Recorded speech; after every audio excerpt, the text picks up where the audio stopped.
Greg, I got you there, bro? I'm here. All right, I hope that didn't bore you too much. Not at all. All right, so you guys, I didn't know who I wanted to interview this month. And just so you know, that's what we do here. You know, if all you did was listen to me, that's all you would get all night long. So I know you want to hear real estate stuff. So what I do, and a lot of you know this already, I scour the United States for the best of the best.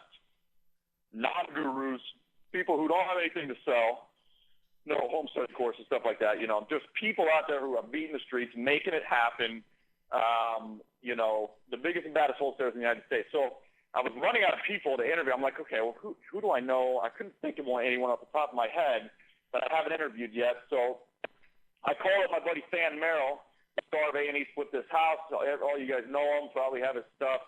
And I'm like, Stan, buddy, I need somebody to interview.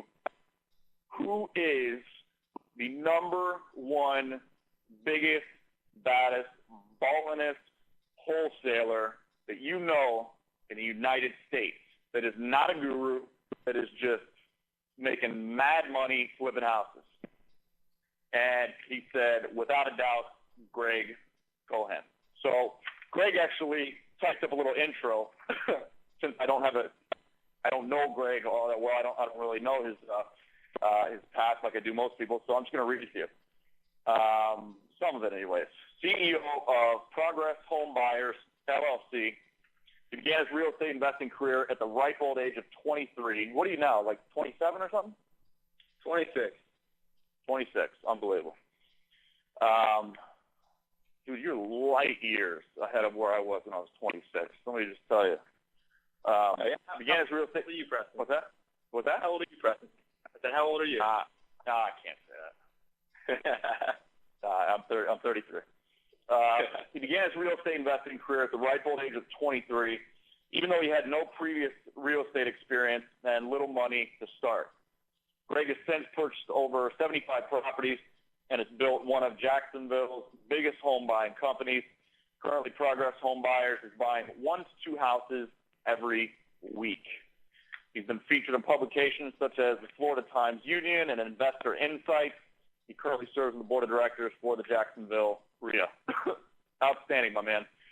So why don't you, you mentioned in that intro there that you started out with, very little money and experience and whatnot. Why don't you just give us a little bit of your background? You know, did you go to school? Did you, how'd you get into real estate? What was your family upbringing? Were your parents rich? Were they poor?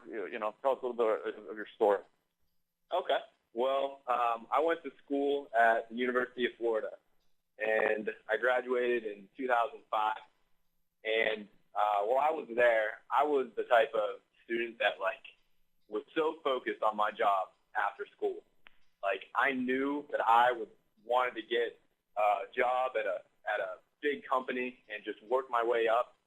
It's kind of hard for me to think like that now with where I am, but I remember being so ready to go and work for the man because I really believed in learning and learning from other people around me, and I believed that there was going to be a team around me, and over 5 years, 10 years, 20 years, whatever, I'd be working my way up, and I thought I was going to be, the CFO or the CEO. I was so ready to do that. You love the man. I did, and that was at the end of college. I thought that I wanted to do that, so I worked really hard, and I got this job, and it was for one of the Fortune 500 companies, and they had a great salary out of the job, and I went around to my family and all my friends, and I felt pretty good about myself, and so I worked there for a year, and when I worked there, man, I got so disillusioned. What I envisioned just was not there. It was a world of apathy and selfishness and backstabbing, and it really just shocked me. So I said to myself, well, geez, if people are stabbing me in the back, I'm just a lower level employee, and I'm having all this problem. I said to myself, well, what's it going to be like when I'm trying to get to upper level management?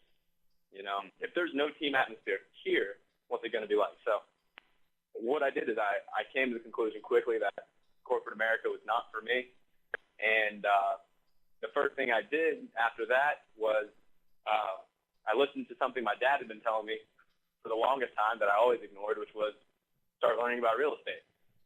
And so literally, as I was sort of in this transition mode, a friend of mine told me to read Rich Dad Poor Dad.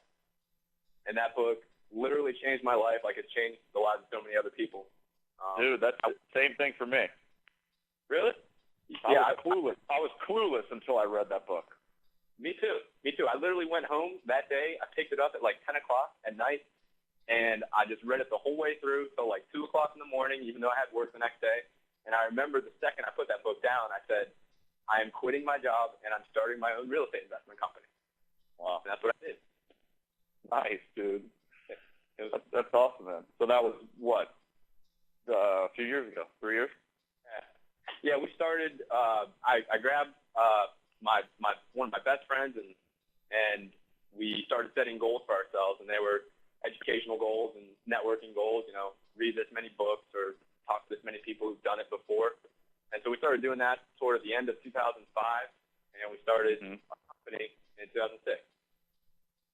So you got in right at the tail end of the boom, kind of. Yeah, the market was crazy when we got in.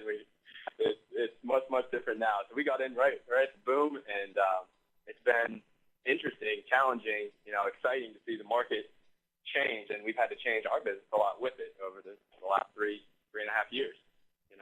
So tell me a few things, just based on what you just told me. There are a few people that are in this program that are, relatively experienced. There's a few straight up ballers, but for the most part, a lot of people that, listening are, they haven't done their first deal yet, or maybe they've done one. They're where you were at that point in time. Maybe they're trying to quit their job. They want to quit their job. They want to make this real estate thing happen. Probably they've read Rich Dad Poor Dad.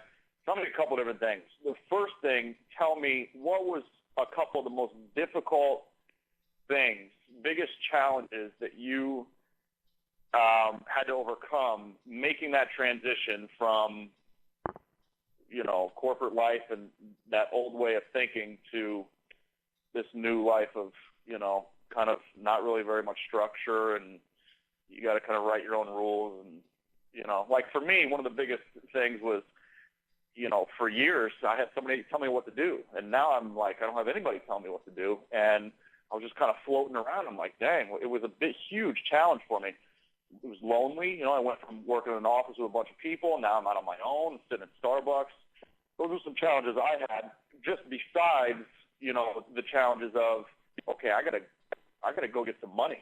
I gotta get money coming in. So what were a couple of the biggest challenges you encountered, and how did you overcome them?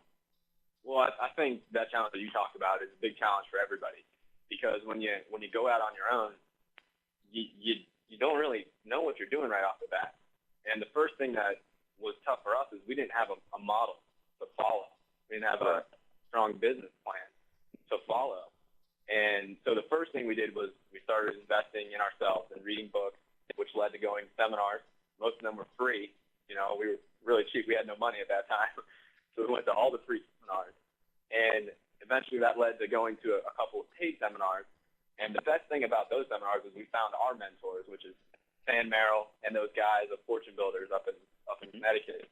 I'm gonna be spending 10 days with him starting this Friday. We're going surfing every day. Yeah, he's out in San Diego at the moment, isn't he? Yeah, that's awesome. So we found a great mentor, and that helped us with our first challenge. The other big challenge is all of the people who tell you can't do it. And it's amazing. You find those people everywhere. I found them at my old job. They were literally laughing at me when I told them I was going to leave and start my own business. Within your own family, even. I had tons of people just telling me, warning me about all the dangers. That's all they wanted to tell me. That's all they wanted to do was warn me about, and tell me stories of people who had failed, and